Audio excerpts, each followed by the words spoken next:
Our Plant Stories has been nominated as a finalist in the Independent Podcast Awards in a new category called Environment and Natural World. I'll let you know how we get on. Thanks to all those who are regular supporters of the podcast with their commitment to buying a monthly coffee. And to Anne, who also sent some caffeine my way this month, all of which goes towards paying for this podcast, the hosting platform and the editing programme. The link is in the show notes. And now, a plant story.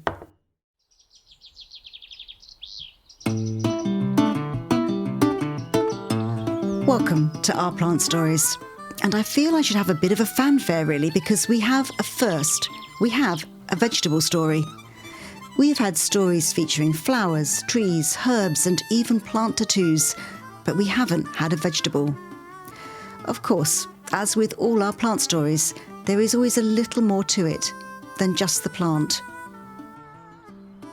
When you're in a situation where you have to be driven to the doctors because you can't drive, or you can't make tea because your brain can't compute what needs to be done, or you can't face going outside hardly, making something grow feels really empowering.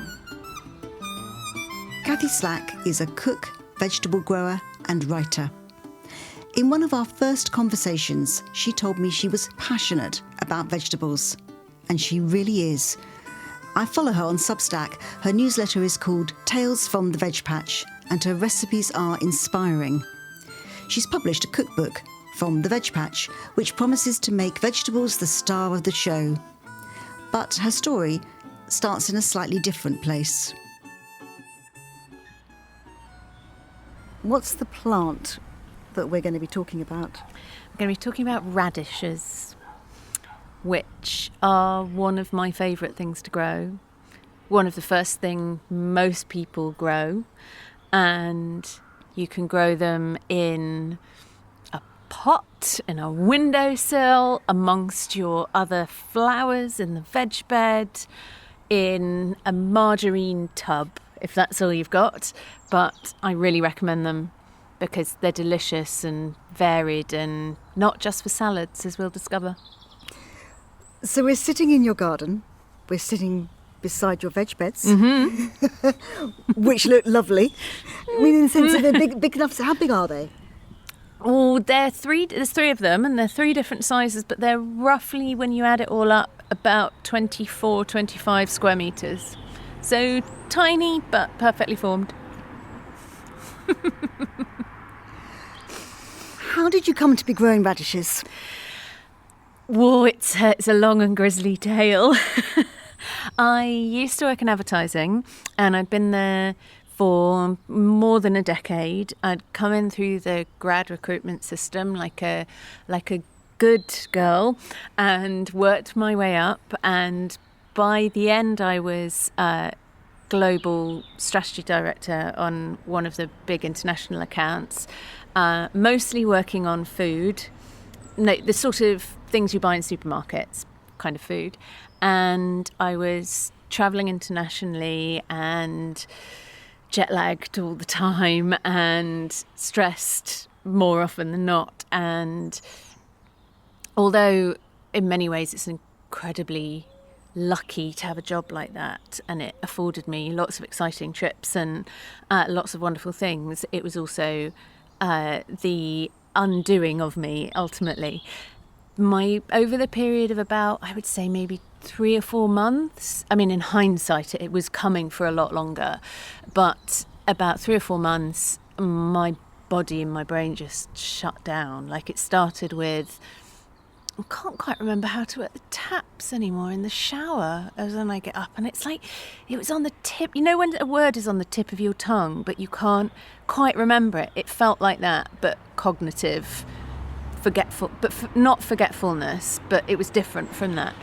And then I started getting panicky, and I stopped sleeping, and it all kind of escalated. And in the end I was signed off work, and it wasn't that anything particularly dramatic happened. I think often with depression and breakdowns, people expect something to be huge and significant, and, you try and throw yourself in front of a bus, or you have some massive bust up at work, or, and it wasn't like that. It was just this unravelling over a period of a few months, to the point that I couldn't really get out of bed. And so I was signed off work, and my wonderful mum would come pretty much every day and do a tag team with my husband as he went off to work, because it was decided I'd not be left alone. And one day, several months in to this, it took a long time, Mum finally persuaded me outside, and we had some veg beds. I mean, they weren't really veg beds, really. It was just sort of a bit of soil amongst the rubble of this unattended garden that we'd bought a few years before and not had time to do anything with. And she gave me some seed packets, and I didn't think there was anything. It was just get out, just do something.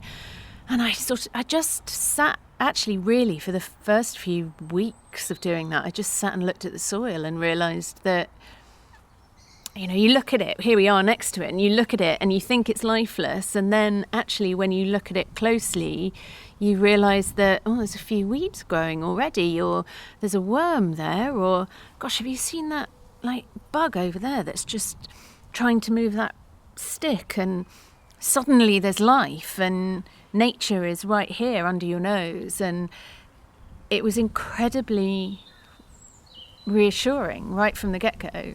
And it made me feel like it might be worth sticking around till the radishes sprouted, for example, once I'd got them in the ground. And I found over the period of several months that it sort of restored me in a way that the drugs and the therapy and the acupuncture, who knew, was sort of stopping the decline, but not really making me any better. And I found that once I got close to nature, but specifically once I saw things growing that I could cook and eat and look after myself a bit with that I found a different way of looking at the world, I suppose.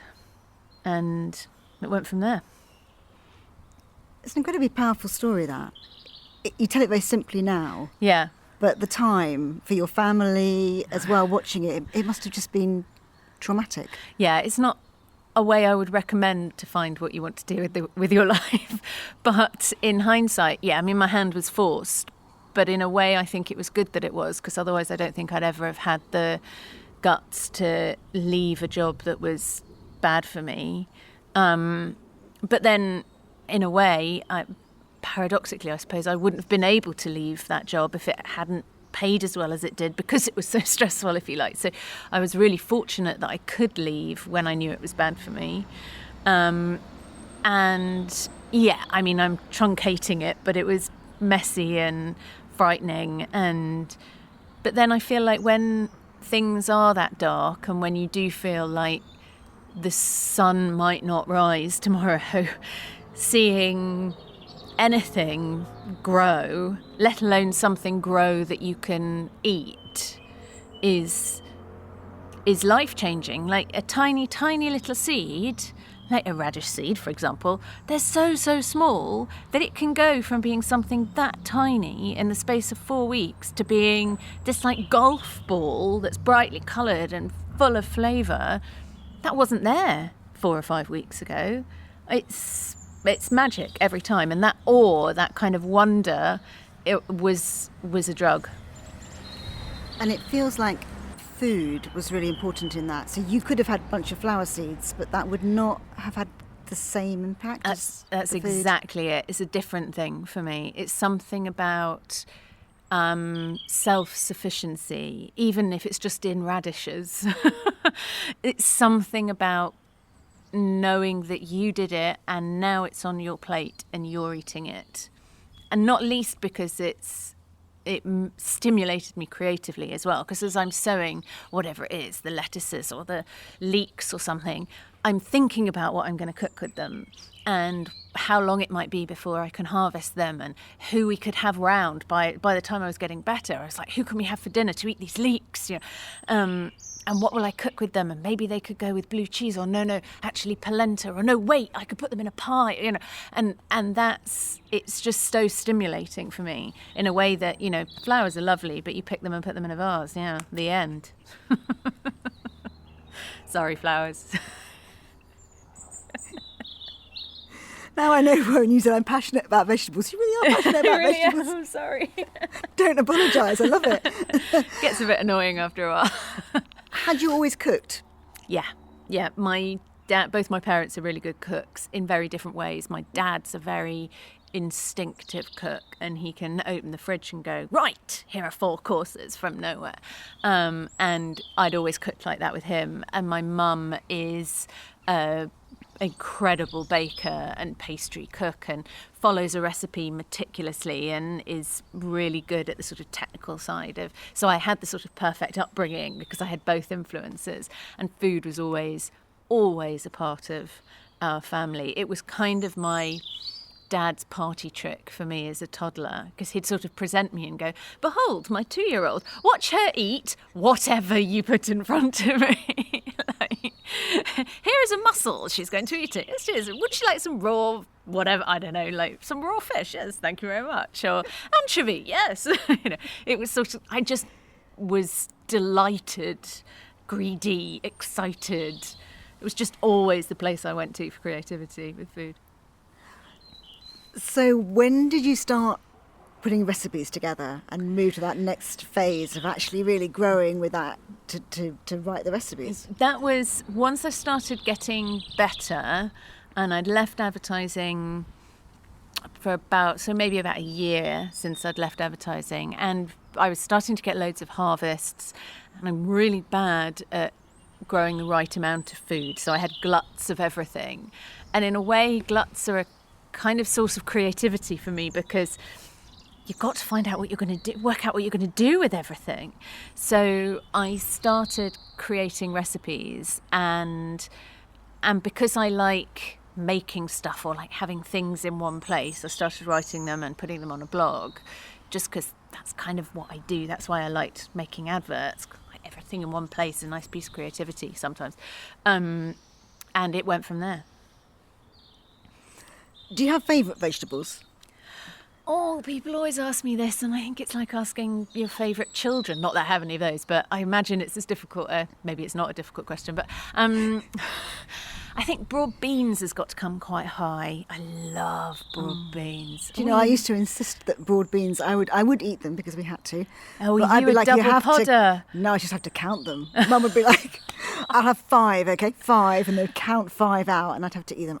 I love broad beans. And also I just think what a happy vegetable. Like, there you are, snuggled up in all that nice velvety jacket. I like that bit. I like the jacket. I like the jacket. It's just got to be such a lovely vegetable to be. But then, if you were going to come back as one, for example.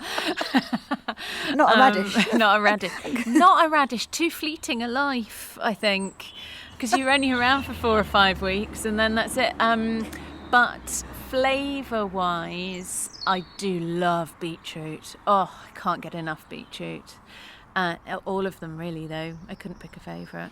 In a way, that's the thing, isn't it? What I love about gardening is something may not work one year, but that's okay, because you'll just start again the next year, try again. I love that sense of blank canvas every time, and off you go. That's what frightens me about flower gardening, because shrubs are expensive, and if you get it wrong, like if you prune it wrong one year, you might have totally destroyed it, or you've got to wait 3 years before you can try again. Or whereas with vegetables, you're right, it's so you can usually just sow again straight away, and if not, it's only a few months before you can try again.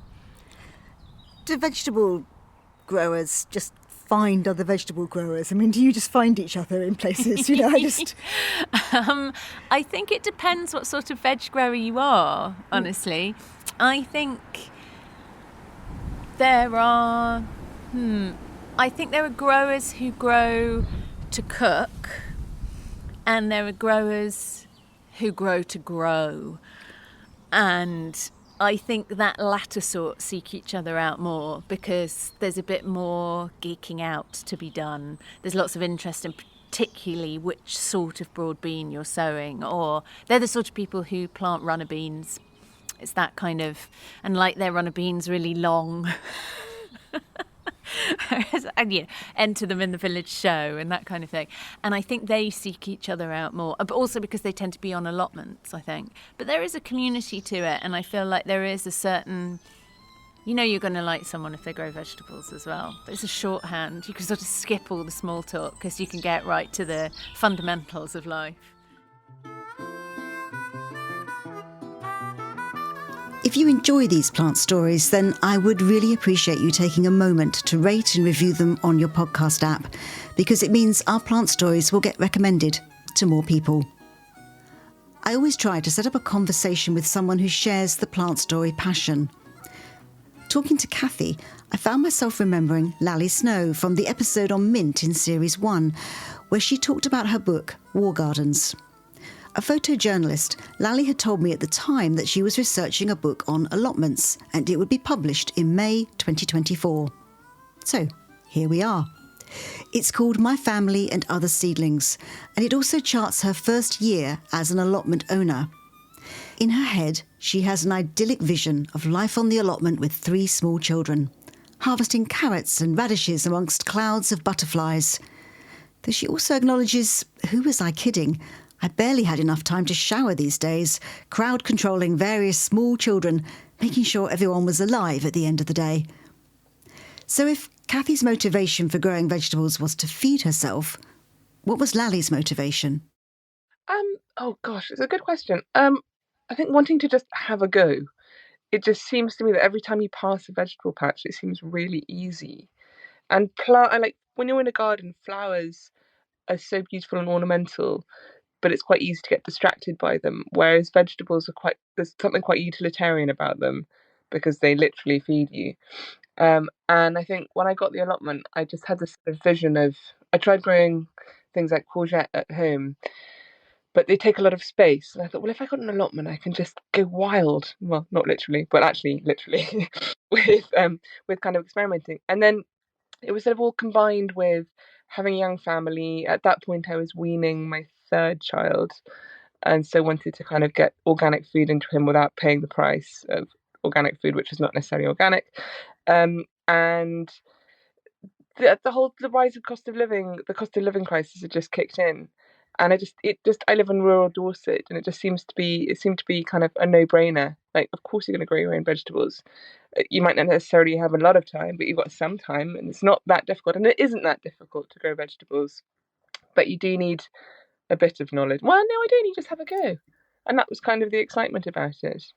I do think that have a go approach is hugely important, and I think there's honestly a lot of nonsense talked about vegetable growing and Mm. how you have to consult all the manuals and you have to know exactly what nitrogen levels you've got in your soil and whether you've got this sort of soil or that sort of soil or what you put in it last year, and it won't be the same as what you put in it this year, but you've got to do your crop rotations. And honestly, I think when you finally get over the fact that it's all rubbish, I mean, it's not rubbish, if you're going to do it very particularly, then fine, but things grow just perfectly well without doing all of that. Just have a go, bung it in and see what happens. And then what happens is this sort of magical childlike joy that comes when it works, and you Totally. go, my goodness, I mean, that's extraordinary.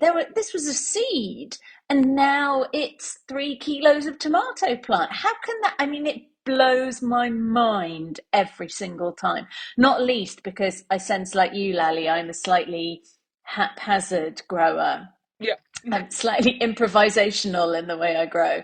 And so that just adds to the sense of wonder and awe that it's worked.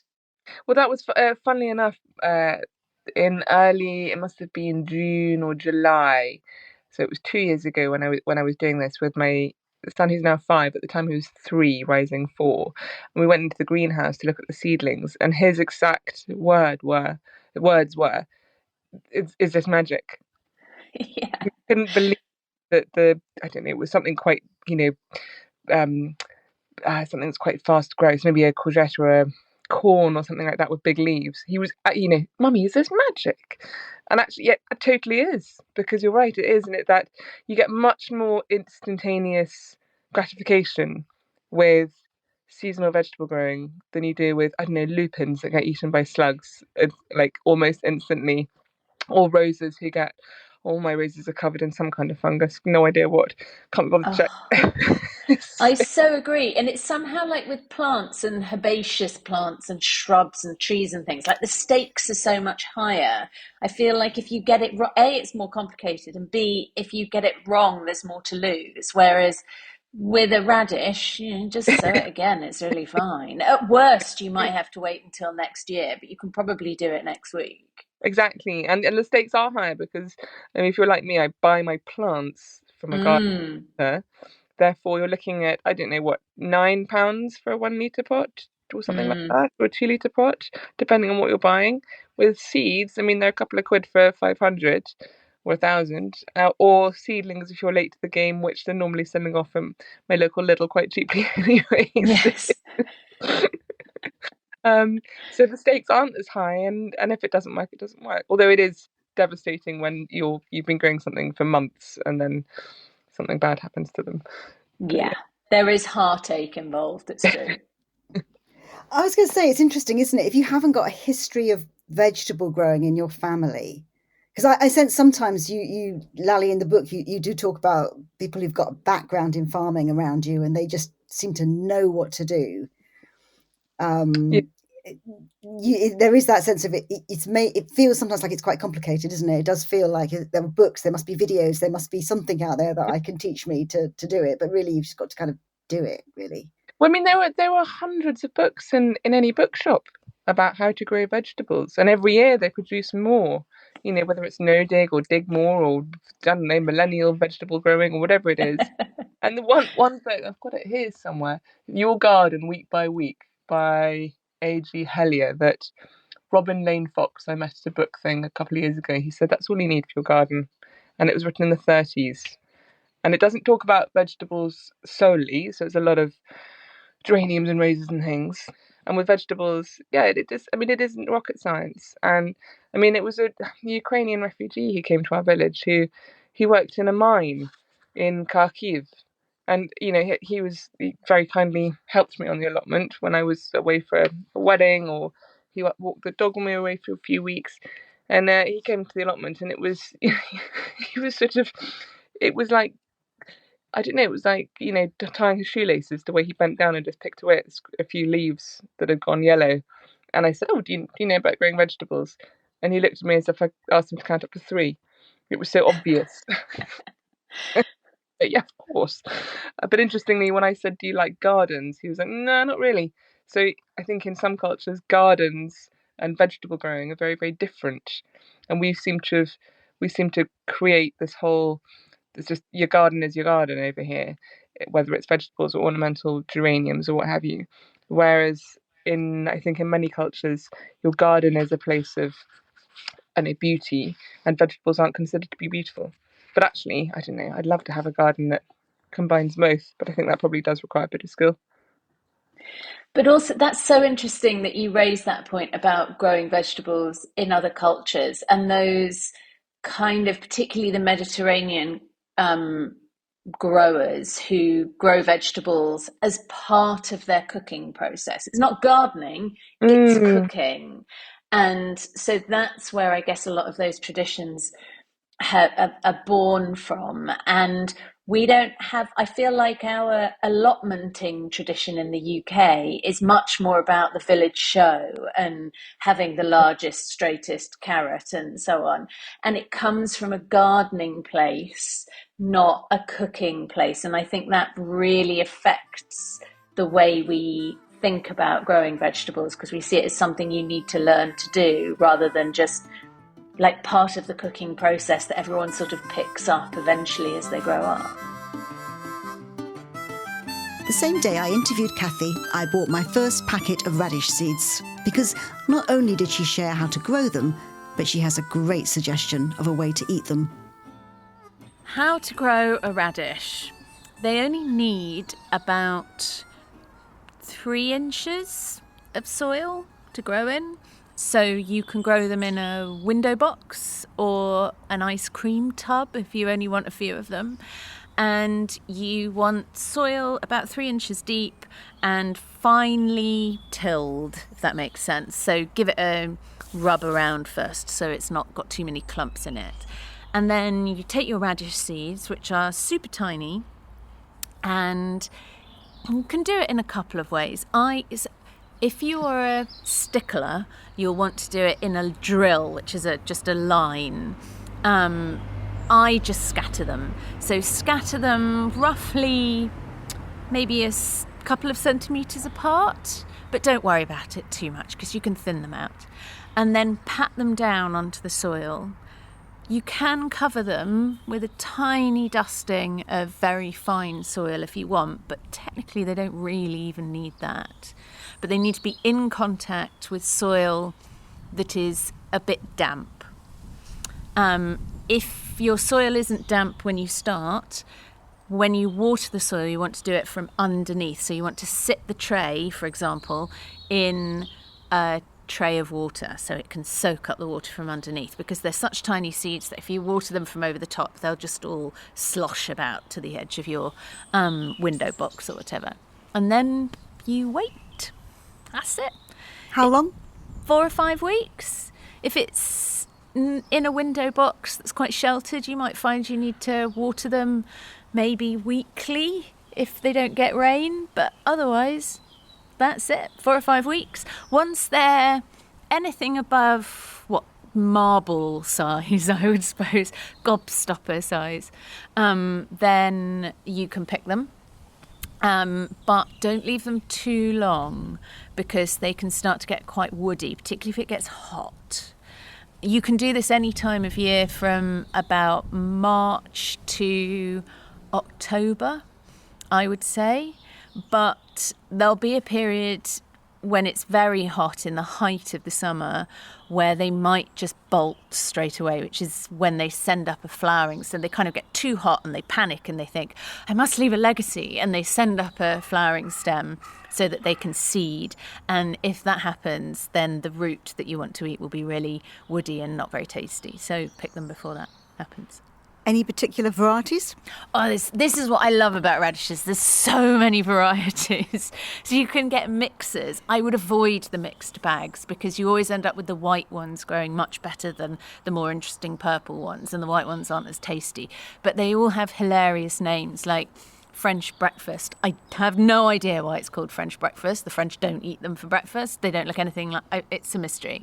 And then there's ones like Baby Bell, and which are little pink ready ones. But then there's long purple ones and there's white ones. And then you can get into the winter radishes, which are big, much bigger, like the size of a carrot, and some of them are black and they're quite carrot shaped as well. And I mean, there's all sorts of places you can go with radishes. What I love is when you find someone who's passionate about something. I now find myself wanting to go into the garden centre and look along the packets of radish seeds. My work is done. And any simple recipe, because now I'm enthused. I've only got to wait 5 weeks. I mean, that is not long. It's not long. Okay, I've got my radishes. As I have a memory of basically radishes being the kind of thing that someone would just chop up and put in a salad. They're not that exciting. I didn't find it that exciting as a child. Oh dear. Well, when you've grown it yourself and the first thing you must do with the first ever radish you grow is just pluck it out of the soil, dust it off and eat it. That's your first recipe, nothing else, because it's so remarkable that you've done it. Then you can go a step further and do a radish slammer, which I love, which is like a tequila slammer, but much better for you. So fresh radish, pot of salt, pot of butter, really soft butter. You swish the radish through the butter, so it's got a big dollop of butter on it, and then you dunk it in the salt, and then you bite it, and you get this lovely, salty, fatty, and then a peppery kick at the end, and it's just delicious. Then you can move on to cooking them. I cannot recommend cooking them enough. If you roast them whole with a bit of olive oil and that for maybe 10 minutes and then drizzle just a little bit of balsamic and another 5 minutes, they'll go this beautiful rose, like baby pink. It's just a lovely colour. But then they'll also get a bit gnarly and a bit caramelised, and the flavour's much less peppery. And that's lovely as a warm salad, maybe with some grains and some feta over it, maybe a bit of mint and that kind of thing. They're really versatile. I'm really loving the veg growers who grow to eat, as opposed to this is the largest radish you'll ever see. Yeah. Won't taste of anything, but it'll win the village show. No, I'm not in that camp. No. Each to their own, but not for me.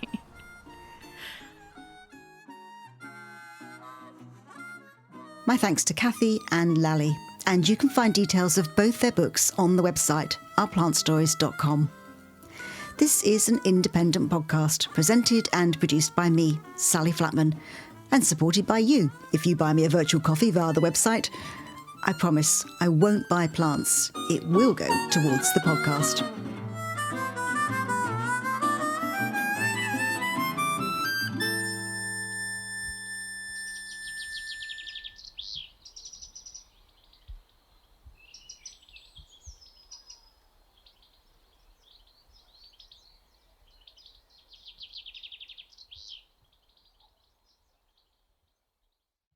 Thank you for listening. If you want to show your support for this podcast via Buy Me a Coffee, then the link is in the show notes or on the website ourplantstories.com. I promise you, your virtual coffee will go towards the podcast, not plants.